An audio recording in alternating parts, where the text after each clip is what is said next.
මේක ඔයාලා ලැබිච්ච හොඳම ඇඩ්වයිස් එක. මම ළඟදී Diary of a CEO podcast එක හැව එදා ඒ සෙෂන් එකට ඇවිල්ලා හිටියේ ක්‍රිස් විලියම්සන්. එයා කියන දෙයක් තමයි ප්‍රශ්න නැති ජීවිතයක් නැහැ. හැමෝටම ප්‍රශ්න තියෙනවා.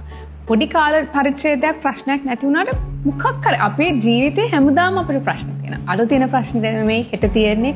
උයි අද තියෙන ප්‍රශ්නේ අපිට තා මාස දෙක තුනකින් ප්‍රශ්නයක් වෙන්නේ නැහැ. ඉතින් එයා කියනවා problem is not a bug. It's a feature. ඒ කියන්නේ ඒක නැති වෙන දෙයක් නෙමෙයි. ඒ ප්‍රශ්නේ එන්නේ අපිට ඒ ප්‍රශ්නෙන් කොහොමද අපි ඒක ඕවර්කම් කරලා ඒකෙන් කොහොමද අපි ජීවිතේට යමක් අරගෙන ඉදිරියට යන්නේ. මට හරි අමාරුයි සාමාන්‍ය ප්‍රශ්නයක් ආව මට ඒක ඉවර කරන්න ඕනේ. ඒකට උත්තරයක් හොයලා ඒක ඕවර්කම් කරන්න. but මම ඉගෙනගෙන තියෙන සමහර වෙලාවට සමහර ප්‍රශ්න වලට උත්තර එන්නේ නැහැ. සමහර දේවල් වලට ඉබේට මම නෙමෙයි පිටපරිසරයෙන් උත්තරයක් එනවා. සමහර දේවල් මට කරන්න දෙයක් නෑ ඒක පැත්තකට තියන්න ඕනේ. but ජීවිතේ ප්‍රශ්නයක් නැති ජීවිතයක් හම්බ වෙන්නේ නැහැ.